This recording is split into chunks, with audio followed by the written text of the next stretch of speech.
Hey everybody, this is Manju. I'm a computer science postgraduate with over 10 years of software development experience and currently working as software engineer in Asurion. In software development, we often discuss about which tools, equipment, and technique we need to develop a quality software. But we forget to realize that it's human skills, intellect, and teamwork that transform ideas into usable product for the end users. In my experience, human element in delivering great product is sometimes overlooked. So today we are here to talk about all sort of things related to team health. And I have the pleasure of being joined by three wonderful people who are working as software engineers at Asurion. Let's go through the panel introductions. Grace, do you want to introduce yourself? Sure. Hi, everyone. My name is Grace Harders. I've been working at Asurion for about 6 months now. I've been in the software space for about 3 years since I graduated from University of Virginia in 2019. I've mostly worked as a front-end engineer, but I'm making the transition into full stack, which has been a lot of fun. Luis? Hi guys, I am Luis Santiago. I joined Asurion in November last year. Before that, I was doing health tech, mostly backend, and transitioned to front end. And since I joined Asurion, I've been working full stack. I'm happy to be here. Robert? Hey everyone, I'm Robert Tate. I've been with Asurion for a little over a year. I've been doing software development since the beginning of 2018. So I guess that's 5 years or so. And before that, I was in sales, so I'm kind of a career swapper. I did a software boot camp. Okay, let's start with you, Robert. So my first question is going to be, in your opinion, what do you think are the foundations of a healthy team? Whew, that's a big question. Foundations of a healthy team. There are a lot of parts to that. And I think maybe this is going to sound silly or not necessarily fancy or cool to say, but I think it starts with a good HR process, honestly, first and foremost. I think that's something Asurion does really well, is like we're hiring people that are just solid people, solid culture fits, like the type of people that are not necessarily like trying to be solo rock star developers, but works well with the team and like understands what it means to help other people and to not hoard knowledge and that kind of thing. So I think the HR process is a big first step. And I I don't know necessarily how deep you want me to go into one idea, and y'all feel free to jump in at any point. That's the first thing I think of. And then past that, a lot of what I see having to be like kind of the framework that supports team health is a good team structure. If you're in a group with sort of disjointed communication practices and not very clear lines of like what your actual job is, like what are I think they call them the key result areas, KRAs, things like that just help you understand like what is expected of you.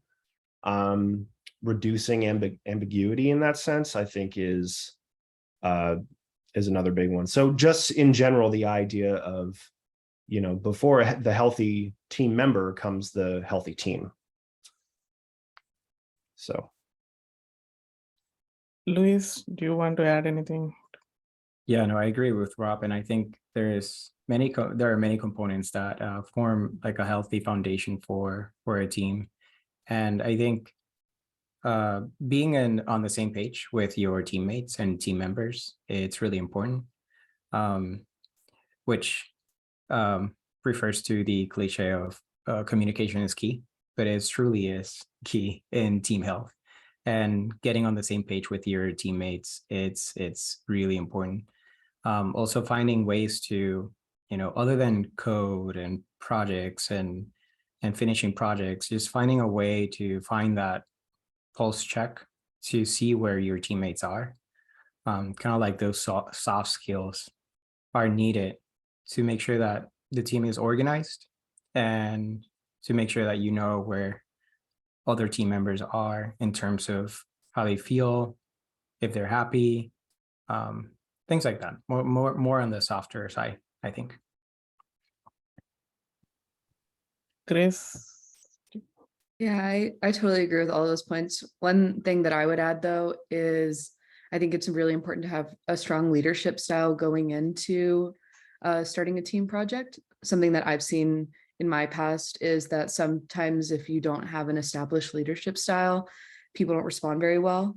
A lot of some ways that are that leaders that I've been under have combated that is that they will take a course or just plan out sort of what the basics of what they sort of want to be as a leader before they go into starting a project.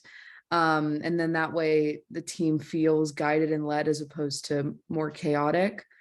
And in that sense, I think that when people feel led, then they feel more safe on the team as opposed to being led by somebody who is not really sure what's going on. That's, I think, is really key. Mm-hmm. Okay. So, Grace, this question is for you. As you know, like software is all about learning, growing, and evolving all the time. So it's like technology is like constantly changing. So to adapt to that, teams need to have a growth mindset. So what do you think are the effective ways to instill a growth mindset in teams? Oh, definitely. Yeah, this is a great question. I have seen in the past that teams will go too quickly in terms of development, and then the growth gets stunted that way. So one of the ways that I've seen it done in the past is either you give your team some time for personal development. That's what my team currently does. We do a model of 80% active development on our projects and 20% personal development. So just giving ourselves the time to look into new technologies, reading new blog posts, things like that, just exploring. But if you're on a team where, hey, we just don't have the capacity for that, then you could give your team a little bit of extra time to just do some more exploration and research on their individual tasks. So if you have a task that is upcoming and you, let's say, for example, you want to use a new graphing software, then you might want to give your team an extra day to explore all different types of options rather than just going with the safest option that you've already used before. That way your team gets to learn something new, they get to explore the space, and you get to grow as a team together and discuss new technologies that you run into. I think that setting the pace and giving your team the ability to grow and discover new technologies not only will keep your team happy in terms of making sure that they grow as individuals, but also keeps them from burning out by just keeping the pace too fast, you know? Mm-hmm. So, Robert, what do you think are the effective ways to instill a growth mindset? Yeah. Well, I mean, I agree with a lot of with what Grace was saying. I think that part of growth mindset definitely can be nurtured by the organization you're a part of. But I think there's some personal responsibility involved as well. Like you need to take initiative to grow oftentimes, and that can look like a lot of different things. I can say, like, from my experience, one of the things that's helped me the most, just when it comes to that idea of constant learning, constant like pushing the envelope and trying to just grow in different areas, and like, what are my blind spots, has been teaching. And one of the way, I mean, I do that in a couple ways. First of all, I've got a number of friends that over the last 5 years have like been interested in tech, and I'm always that guy that's like, oh, how can I help you? Because this has been such a great life change for me getting into software. I always get really excited. I want to help out people that are exploring it, right? So I'm like, here's this and this and this resource. And I've had a few of those friends that have gotten farther along in their journey, and we're actually really digging into more advanced topics. And so, these are things I might know in the sense of like, they're in my passive vocabulary, but they're not necessarily yet in my active vocabulary, meaning I kind of understand them, but I couldn't really explain them very well into, I can talk about this stuff because it's like locked into my head, right? So honestly, teaching is one of those things that takes things from that passive vocabulary into that active vocabulary very well, because you're forced to understand what it is you're teaching, right? So I do that with blogging a lot. And there's a number of topics that I started a blog feeling a little wobbly on the concept, and by the end of that, it's like it's ingrained in me now. Like I can tell you what a closure is off the top of my head, or like a generator function, or like this or that, things that you don't necessarily deal with every day. But yeah, so back to the growth mindset thing, like if you're trying to grow, good, you're already heading in the right direction because you're taking initiative, right? And then one of the ways that you might do that most effectively is by finding ways to teach others, whether that's through something like blogging or something else that might work for you. Sure. Luis, do you want to add anything? Sure. Yeah, I think it comes down to fostering a learning culture within your team. First start with yourself and then spread that to your team however you can. And like Grace is saying, if you don't have, like, even if they don't have time, you can still do that through code reviews, and create that safe space for them to not feel like you're attacking the code, but create a space that you guys are learning as you review the code. So yeah, I think it comes down to foster a learning culture and find creative ways to learn. Those are really nice points, So as Luis, as you brought up the culture, so in recent years, we are often hearing about like developer burnout, right? Whether it is because of a high workload or ineffective process, or like having constantly changing goals. To reduce such instances, any tips that you could provide to structure your project so that it is a marathon, not a sprint?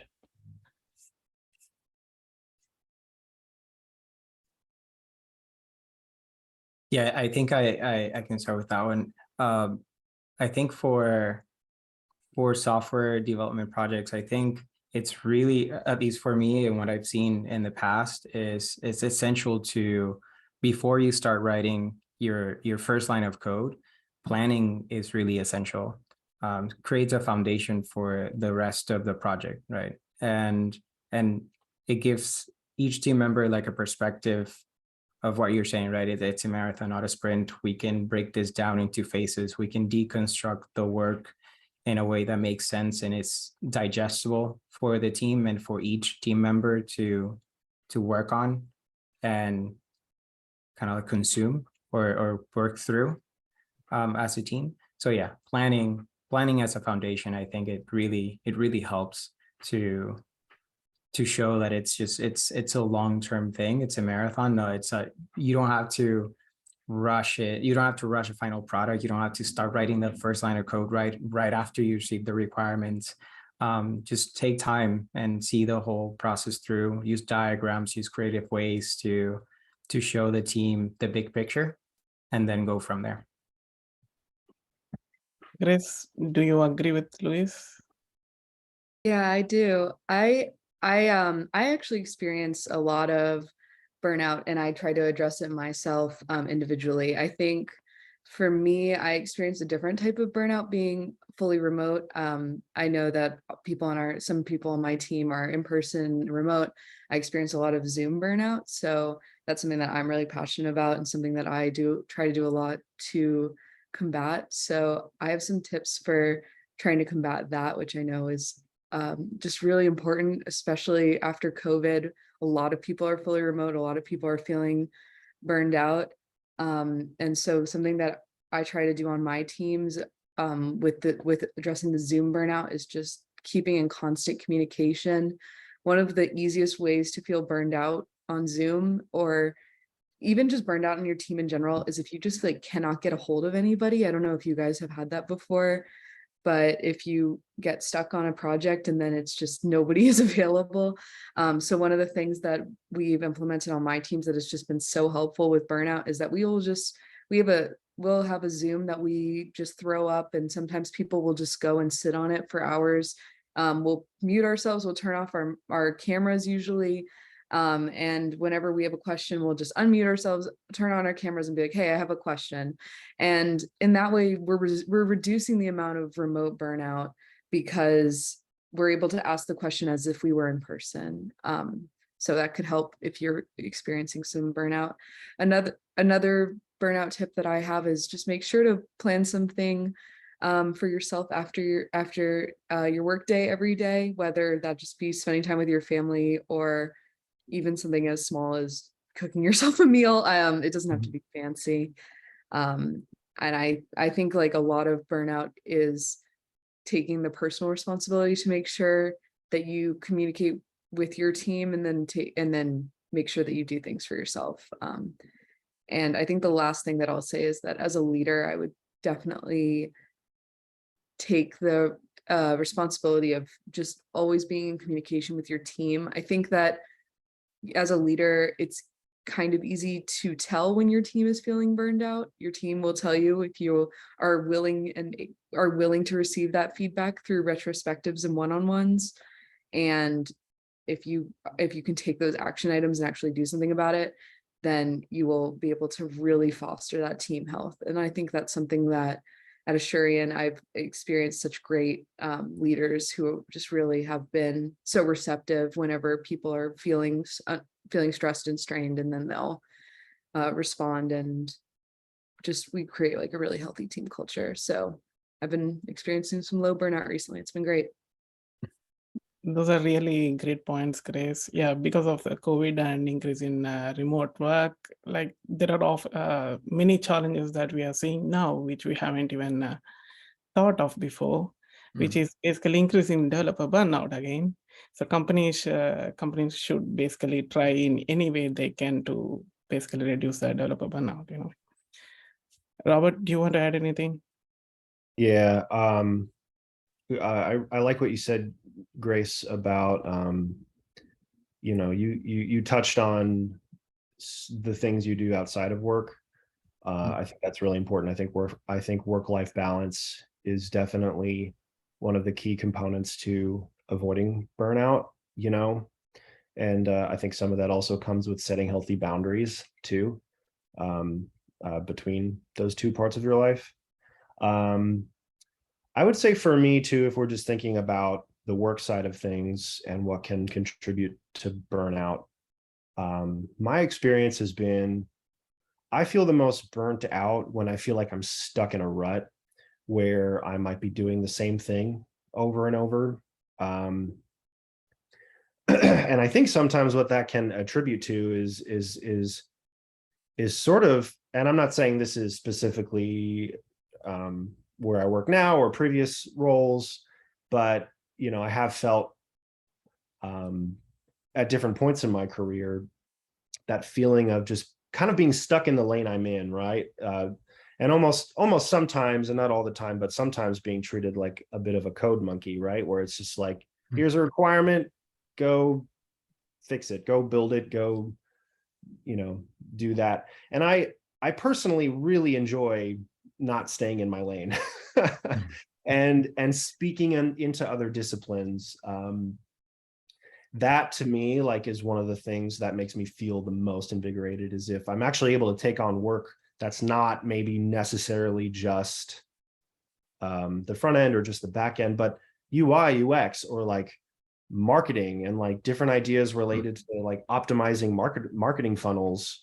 And, you know, I really enjoy the aspects of what a developer can do to enhance, you know, SEO scores and stuff through like core web vitals and other things. You know, getting to be involved in design choices, because I mean, we've all got opinions and they could be good. And I really like it when, you know, when you work on a team where you're allowed to speak into these other disciplines and even try your hand at other things. And like really what that whole idea boils down to is being treated like a product owner, right? We're not just a code monkey. We're an owner of this product, and as such, you know,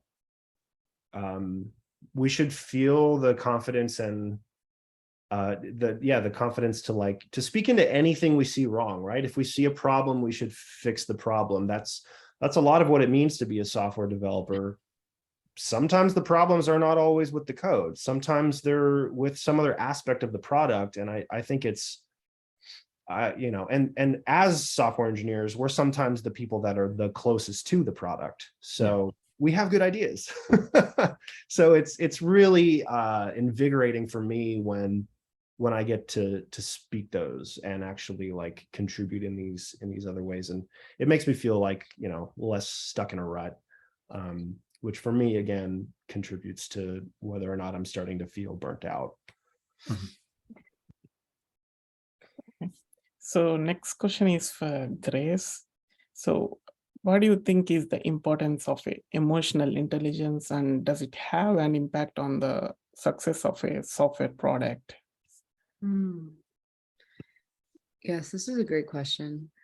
I think that we as a team, if we don't have emotional intelligence, then everything can break down completely. I think that half, almost maybe even more than half of being a software team is emotional intelligence. People working together not everybody's going to be a domain expert in every single part of building a software product. As Robert just said, we have designers, we have product leads, we have front end, we have back end, we have DevOps. I mean, yes, some people are going to be good at maybe one or two of those things, but you're not going to be good at all of them. So if you have very low emotional intelligence, and you're not getting along with your teammates, and you think that you can do all of those things and steamroll other people aren't going to want to work with you and your product's going to fail. And I think that high emotional intelligence is just it just creates such a culture of safety, and it fosters all of those great things that we just talked about. If you have a team that's high emotional intelligence, then you're going to foster that communication, which is going to lead to people who are willing to come to you for help, which is going to lead to speed of product. If you have people working on things that they just don't know how to do, people will come to you and say, hey, I don't know how to do this. Can I get your help? As opposed to being afraid of you and then putting up a PR that's not right, and because they were too scared to ask you 2 days ago. I just really think that high emotional intelligence is so important, and just building that team safety so that you're able to create a team of people that are excited about a product and excited to own the product and excited to work together. I don't think there's anything more important than that. Robert? Yeah, I mean, emotional intelligence is huge. It can be everything from just sensing when someone's having a bad day to how do you deal with a difficult situation between you and another coworker. That's one of the things that I feel like I've learned over and over in a previous job, which was this idea of what do you do when you're butting heads with with another coworker, and what's a responsible, intelligent way to deal with confrontation. And again, I don't think there's like a one single answer to that question, but I think it's something you should always be trying to learn from and understand. And also, like, as team members, we're expected to, oftentimes put our personalities or our personal opinions maybe somewhat to the side in favor of the product itself. Like, don't let how you feel about someone else necessarily impact the ability to still ship value at the end of the day. Someone I used to work with told me once, it's better to have open disagreement than it is to have false consensus. So, if you're not learning how to still speak up in times of confrontation or disagreement, then you're hurting your own career, and you're hurting the product really, as a whole. It's like, you gotta suck it up sometimes and have hard conversations.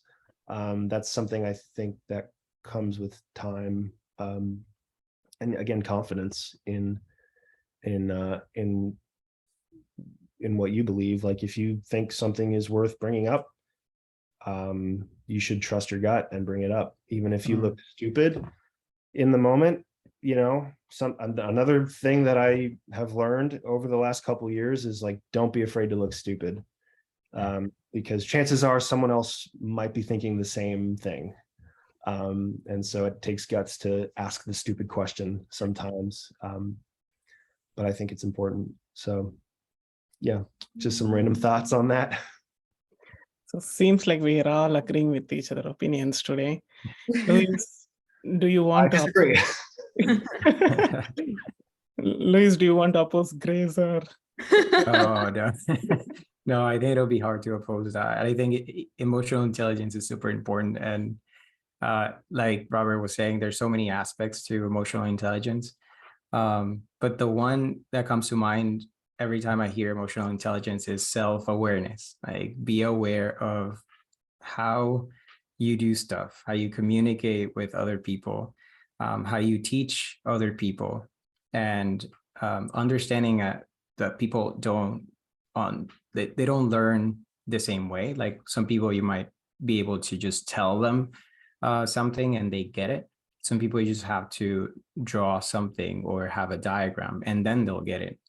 But it's having that self-awareness about yourself, how you teach, understanding other people too, how they learn. That's one way. Also, when you say something, how you say it is really important. So having that self-awareness of just not what you're saying, but how you're delivering that message. That's really important. And timing. I think Robert alluded to that a little bit. Like, be aware of the timing of saying things. Be aware of when it's a good time to say things. Yeah, that's also, I cannot disagree with them. It's emotional intelligence is super important. So, Luis, for the effective team health, is there one key takeaway point that you could provide for our viewers? Yes. I think one key takeaway for team health overall is, both for yourself and the team, don't let successes or failures define you. Whenever you're going to fail a lot in this industry, in this career, but overall, we're going to have failures, and we're also going to have successes.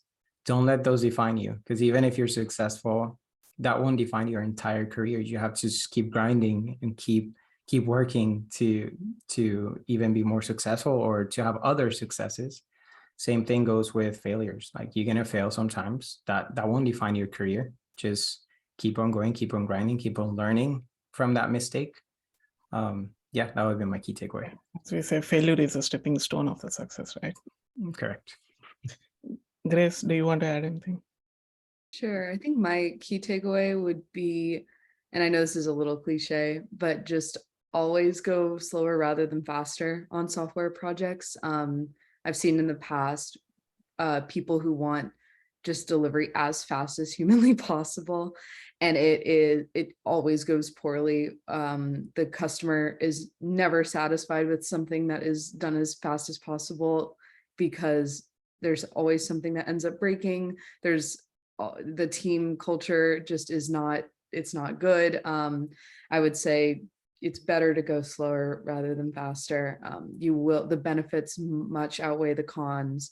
Doesn't mean that you have to like go at a snail's pace, but if you take the time to do good practices, the benefits will come, I assure you.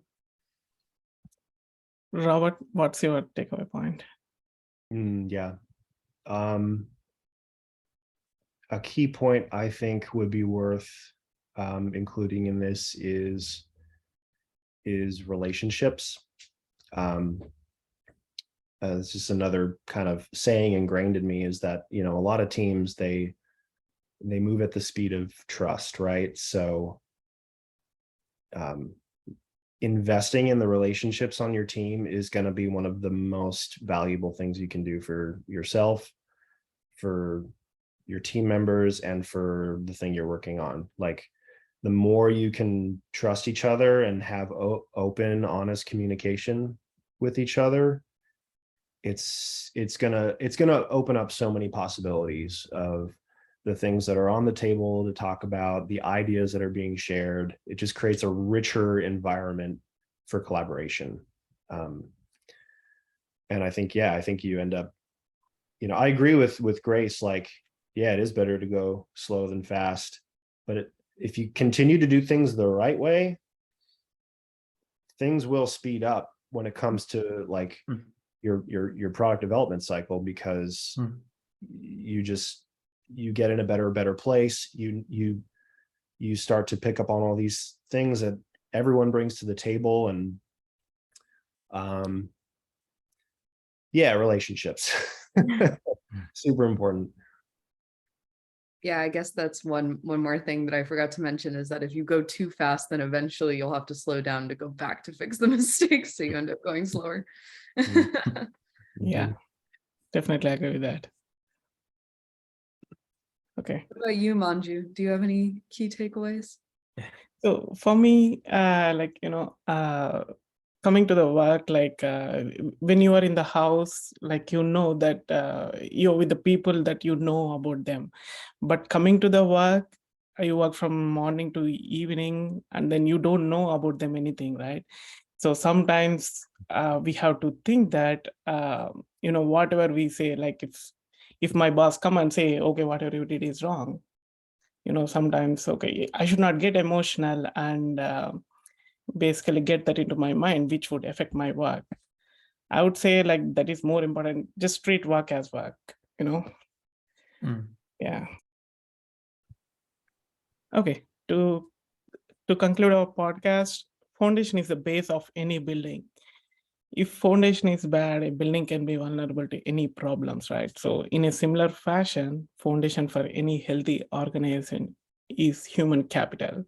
It plays a very, very vital role in the success of any software project. So companies has to put in any effort that they can to reduce the developer burnouts and to improve the emotional intelligence in the team. So thank you for watching our podcast. Please follow developers at Asurion for more content from us.